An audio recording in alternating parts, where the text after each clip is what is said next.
Desert bird life, from the fast and furious to the sleepy and sedate. It's all coming up next on Twits and Pishers, the birdwatching show.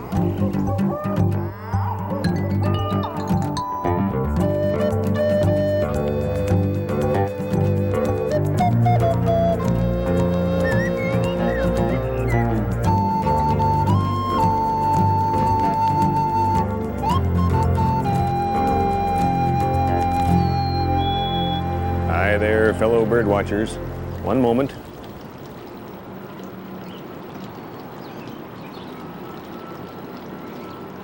You know, with all these house sparrows and house finches, you might think this bird feeder could be just about anywhere in the United States or in extreme southern Canada. But those Inca doves, that's a sure sign that we're somewhere near the Mexican border in either Arizona, New Mexico, or Texas. The Inca dove, it's a beautiful bird, don't you think?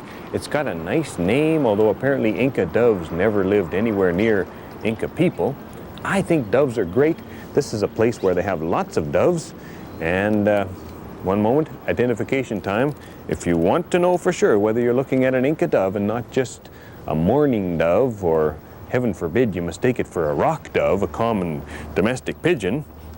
But what you do is you look in your field guide and you notice that the Inca dove has a scaly breast and some reddishness in the wings. You can also find common ground doves down around here. If you're really lucky, the ruddy ground dove. A dove lover's paradise, this southern Arizona, if you ask me. The great thing about being here in Tucson, I'm standing in the backyard of the bed and breakfast where I'm staying during my Tucson desert bird quest. The great thing about being here is that more so than most cities, Tucson is just an extension of the environment around it. The desert seems to sort of creep right into Tucson and brings its birds with it. So in this yard I've seen the Inca dove so far, the verdin, and the curve-billed thrasher, all birds that you'd expect to see out in the Sonoran Desert. And what I'm going to do next is go back out to the Sonoran Desert and see what we can find there. The birds will be hopefully right there in their natural habitats, and I'm going to catch up with Lynn Kaufman, who works at the, pardon me, I just have to have another look at these doves.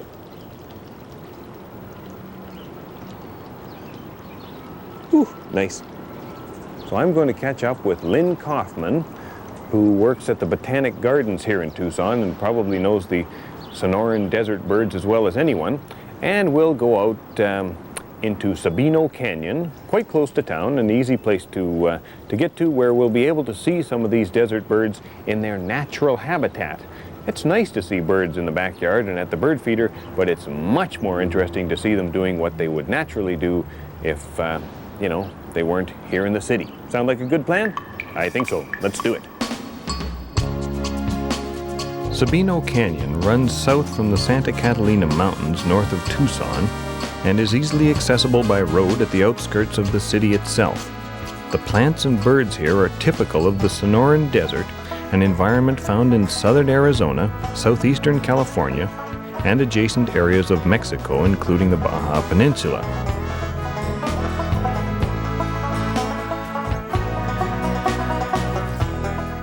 With well-marked trails and roads, a shuttle bus and a visitor center, a visit to Sabino Canyon is by far the simplest and easiest way to see the Sonoran Desert and its bird life.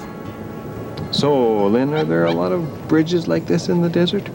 No, there are not. We have a lot of washes in the desert, but not bridges that go over them. So this dry patch here is called a wash? That's correct. And when it rains, these start running torrentially very quickly. And a lot of people will get caught in washes. Oh, is that right? That's right. Because it catches them unexpected. They think they're in this dry desert.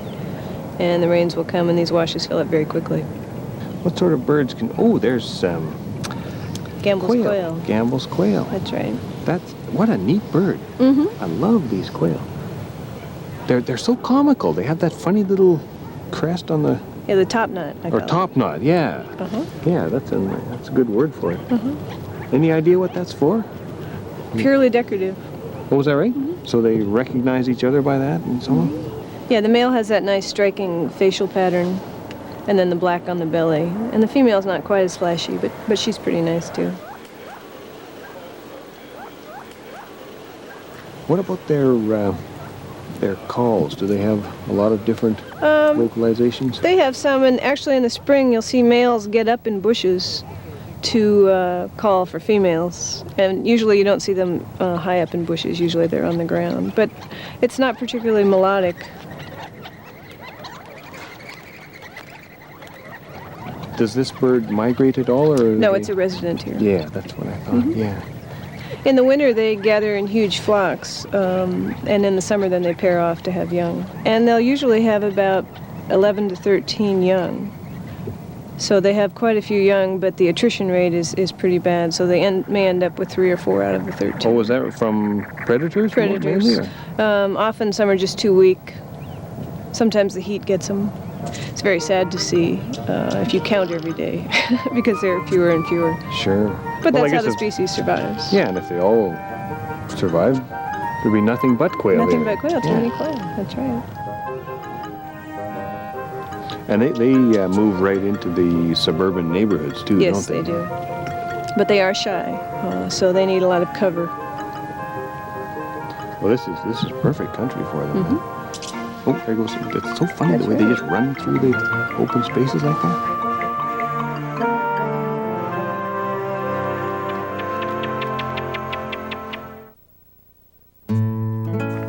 I really get a kick out of the Sonoran Desert. It's nothing like most people's idea of a desert, is it? That's right. Most people think of a desert as a very bleak area, devoid of vegetation. And the Sonoran Desert actually has a great deal of vegetation, in part because we have 2 rainy seasons here.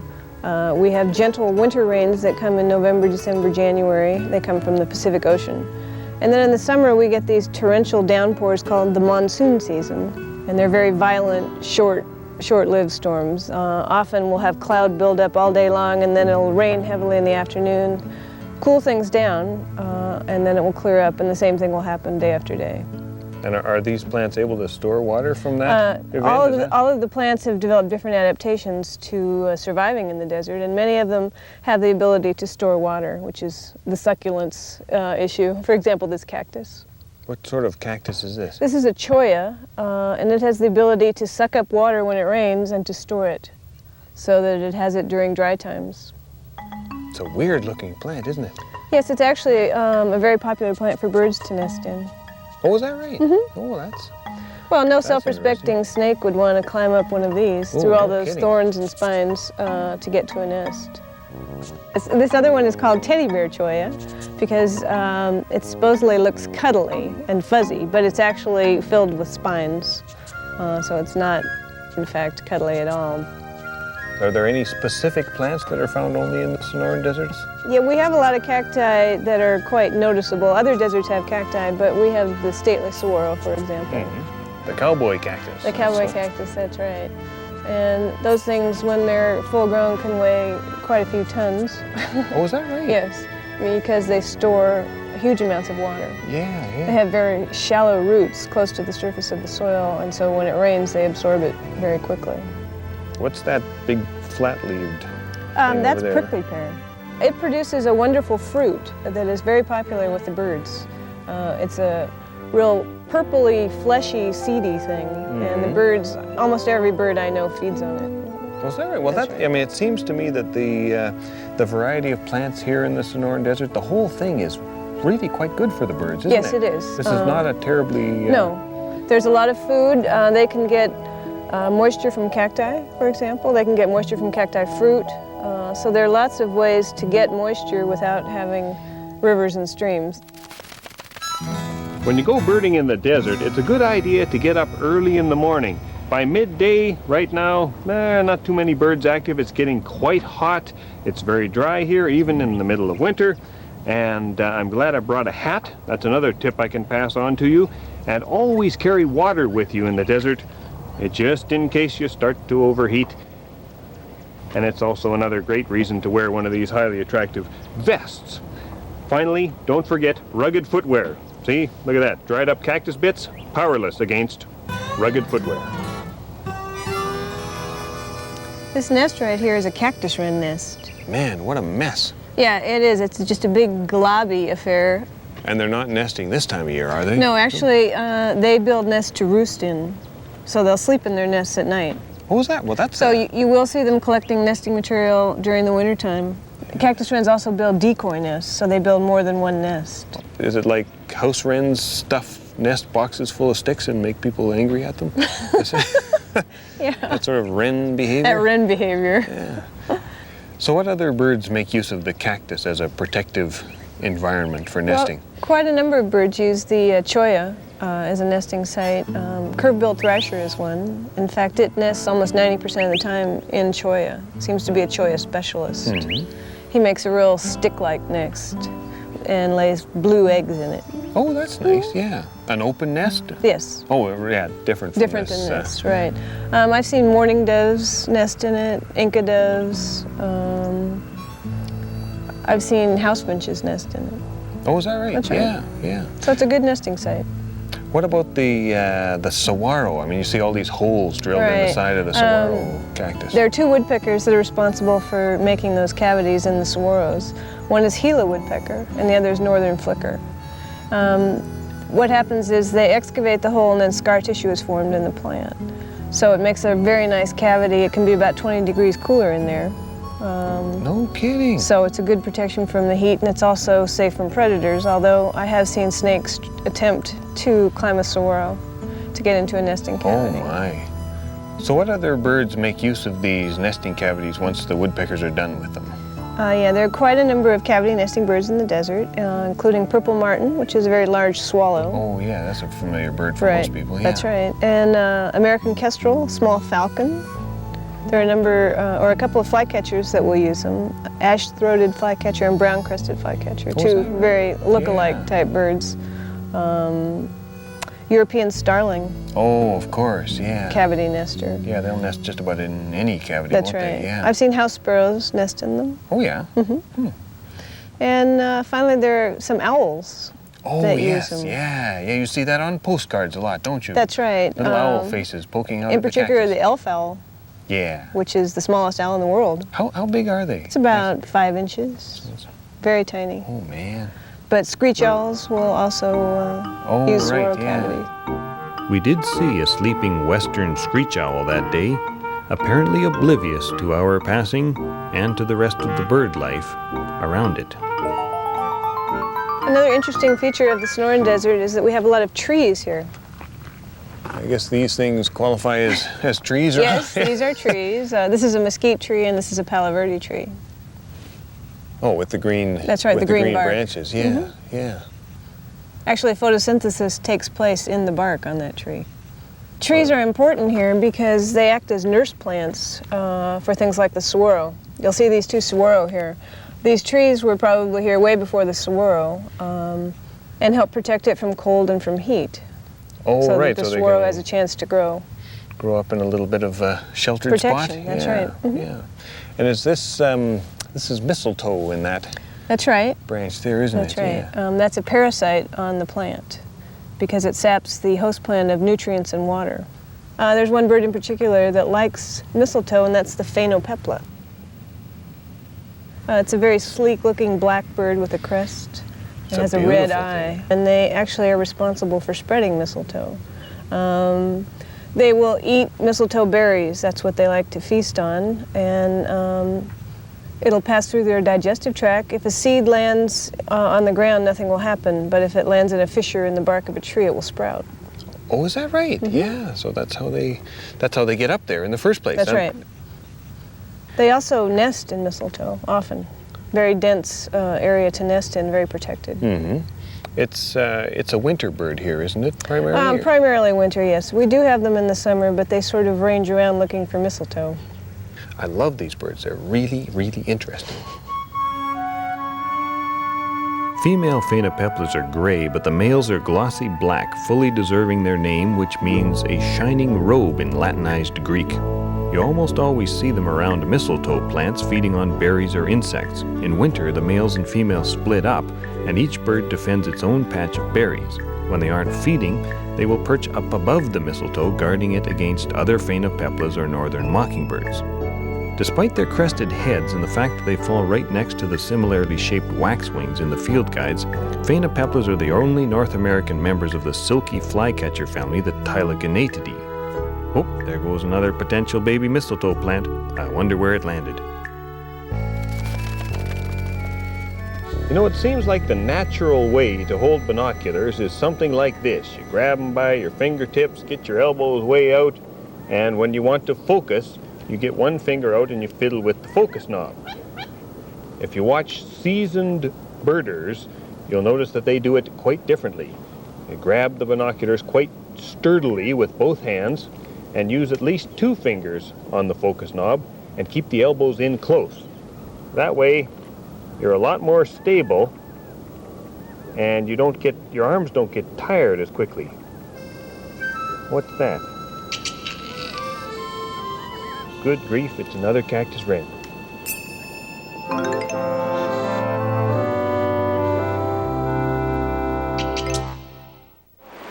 The dam at the bottom of Sabino Canyon forms a small lake which sometimes harbors waterfowl. We didn't see any that day, but there were still other desert birds to find and plenty of desert to look in. What just went behind that bush in there?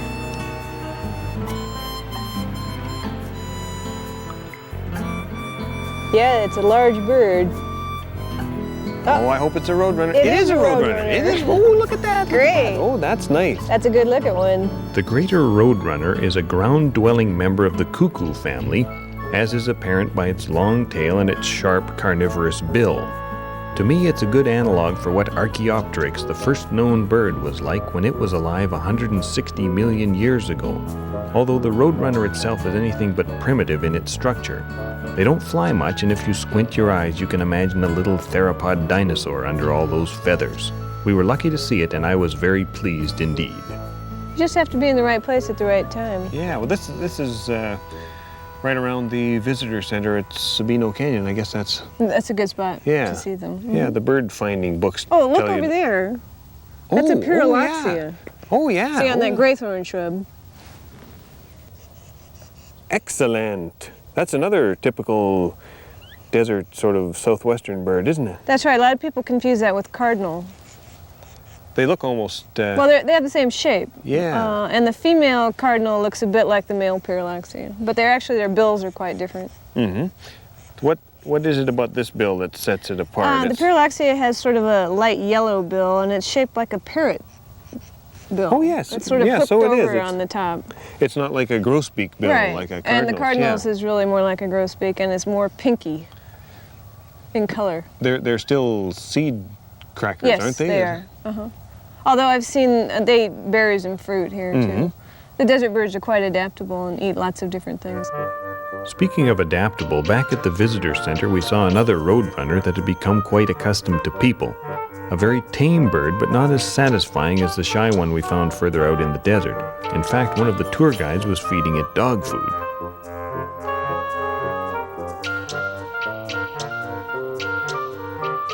At the end of the day, I said goodbye to Lynn and to Sabino Canyon and returned to the bed and breakfast in Tucson. I decided not to swim, and instead I asked Phyllis Florek, the innkeeper, about how many birders stay at her place. In the bird watching season, probably February, March, April, maybe about 50%. Oh, is that right? Quite a few. And is that the most popular time to come here? It's most popular for everybody to come here because it's so nice here then. It's cold in the rest of the country. I remember when my wife and I were here having these conversations around the breakfast table with other birders about what they'd seen the day before. Have you become a birder since you started this up? Well, yes. Unfortunately, I don't get out in the morning to see the birds as much as I'd like to, and I know that they're more active in the morning hours. But through all the people that are here, I've learned an awful lot about birds, and there are a lot of birders out there. The house sparrows were coming to the yard for the last meal and drink of the day, and I joined Phyllis on the patio to watch for the last feeding of another of her garden visitors, the Anna's hummingbirds. Well, you know, I think I'm typical of birders who come down to southern Arizona because I love the hummingbirds the best. They're just my favorite little birds. I really want to see the male Anna's hummingbird. You've got one male? Yes, we have one that's in residence out here now. Yes, their little feeder is hanging up there. And you run this feeder all year? Yes. Oh, I keep it, and the birds are here all year. Oh, there's, that's the female Anna's, isn't it? Look at how they move. Oh, I just love these birds. I love. Yep. And you know, they have such a sweet expression on their face until you see them start chasing each other around. They're so belligerent. I never thought of it as a sweet expression, but Oh, sure. They have big eyes and nice. yeah, they do that. Yeah, you're right. I was amazed when I first started watching them how aggressive they are and how they chase each other away from that feeder. Yes, it's there. High speed. Yes. When they go. Well, that's a good impression of yours. Yeah, they have that funny little noise that they make while they're trying to spear each other with their beaks. I don't think they actually do that. They just look like I've they're. never seen Looks them come in very contact. dangerous. Some of these Annas, you know, they don't even migrate. They stay up along the coast, even in Canada and British Columbia. Oh, is that right? Yeah, but always where there are hummingbird feeders. The hummingbird feeders seem to have changed the ranges of a number of the species. Huh. Yeah. Well, is it okay for the Annas to stay in that cold? They don't seem to mind. They go into a sort of a torpor overnight, and their body temperature drops, and they do a short-term, almost like a hibernation. Oh. And then in the morning, they just shake themselves awake and go looking for the feeder. But if the feeder's not there, they're in big trouble. They would be in trouble, yeah. Oh, wait a minute, there he is. That's the male. Oh, the male. Oh, that's pretty. Oh, that's nice. Yeah. The fact that it has both the red throat, the gorget, and the crown, I just think that's wonderful. It's so nice just to be able to sit this close to them, too. Yeah, they're not just right shy. there. No. I guess they must realize that they're so fast that they can get away. They know we're friends. That's what it is. Yeah. That's a very good-looking bird. Yeah, it really depends on the angle of the light, doesn't it? Sometimes they just look black, and then suddenly they'll turn the head. Iridescent looking all of a sudden. Yeah. Last year it was black chins that were out here. The black chin hummingbird. Oh, right. Yeah, that's. So this year we had Annas. Yeah. Is the black chin's more of a summer bird for you? So I don't pay attention to the months. Oh, well, it's always beautiful down here, so why bother? That's exactly right. The hummingbirds are always here.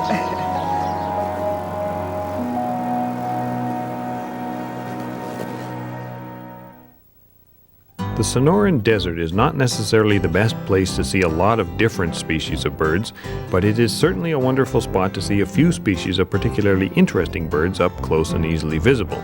I saw 27 species during the making of this episode and brought myself 6 species closer to my goal of 200.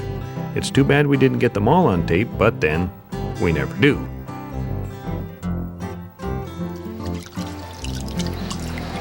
You know, I never thought I'd admit it, but the life of a traveling birder, it's not all that easy. It's kind of exhausting. I've been on the road, having to watch birds day in and day out. We started in Nova Scotia out on the Atlantic coast, went all the way across the continent to Vancouver. I can't go anywhere without my binoculars. I might miss something. Don't worry. They're waterproof. Isn't that great? And you get kind of, fixated on it after a while, but I like it. I mean, it's good. As long as I can relax from time to time. You have to remember to quit bird watching, at least at the end of the day. And, oh man, great-tailed grackle up there. Would have missed it if I didn't have the binoculars. That's a beautiful bird, isn't it? What a great tail. Wonder why they call it that. Anyway, I really love the desert, and I had a good time here. I love the desert bird life, but I kind of like this humidity thing too. So our next stop, believe it or not, isn't this great? We're going to Maui to watch Hawaiian birds, get a feel for that sort of tropical island birding thing. That should be pretty rough, but in the meantime, I'm just going to relax and psych myself up for that. So we'll see you there. Happy birding. Oh, that's nice.